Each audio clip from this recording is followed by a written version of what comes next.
সরকারের সোনার ছেলেরা আমাকে বলেছে আমি স্বাধীনতা বক্তব্য রাখি, স্বাধীনতা বিরোধী বক্তব্য রাখি। বগুড়ায় তার প্রমাণ করেছি। বগুড়া আমি কি বলেছি? বগুড়ায় আমি বক্তব্য রাখতে গিয়ে বললাম, বর্তমান প্রধানমন্ত্রী, আমি যা বলি আমার তা মনে থাকে এবং রেকর্ড আছে, হাজার হাজার মানুষের সামনে বলেছি। কোন পত্রিকা এরকমের বেকায়দা রিপোর্ট করে না যেমন আজকে আপনি করেছেন, পিঠে দিল্লি পাঠাবো। কি আর কেউ করেছে রিপোর্ট? সেখানে আমি বলেছি 4 দলের মহাসমাবেশগুলি দেখে প্রধানমন্ত্রীর মাথা খারাপ হয়ে গেছে। আর মাথা খারাপ হইতেই পারে, যেহেতু ফ্যামিলি অ্যাফেয়ার্স যদি খারাপ থাকে মাথা গরম থাকে। আমি সেখানে বলেছি প্রধানমন্ত্রী তিনি বলেছেন 4 দল একত্রিত হয়ে বাংলাদেশটারে পাকিস্তান বানাবে। দেখছেন না পত্রিকায়?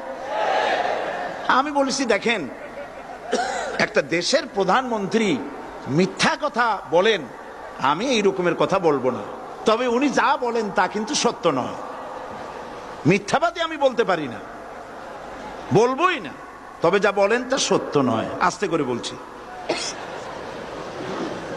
উনি বলছেন দেশটারে পাকিস্তান বানাবে 4 দল। আমি বললাম বিগত 21 বছর যারা দেশ চালাইছে তারাই তো 4 দলের মধ্যে আছে না নাই? পাকিস্তান বানাইছে তারা?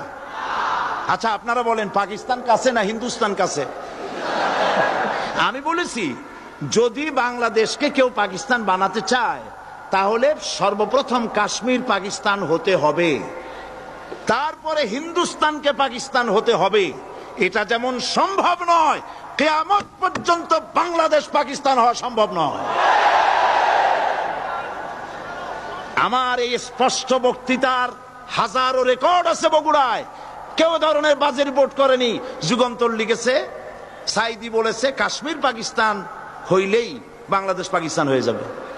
আমি ওই দিন ঢাকায় এসেই যুগান্তর পত্রিকার চিফ রিপোর্টারকে টেলিফোন করে বলেছি আপনি একটা ভুল রিপোর্ট আপনার সাংবাদিক করেছে বগুড়া থেকে, জাতি বিভ্রান্ত হবে।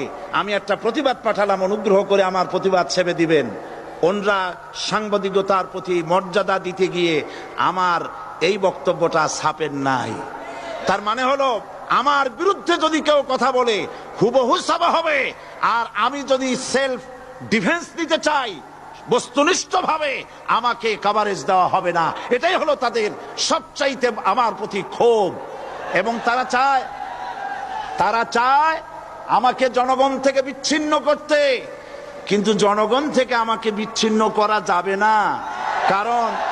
কারণ আমার আকর্ষণে মানুষ আসে না, আকর্ষণ হলো আল্লাহর কোরআন।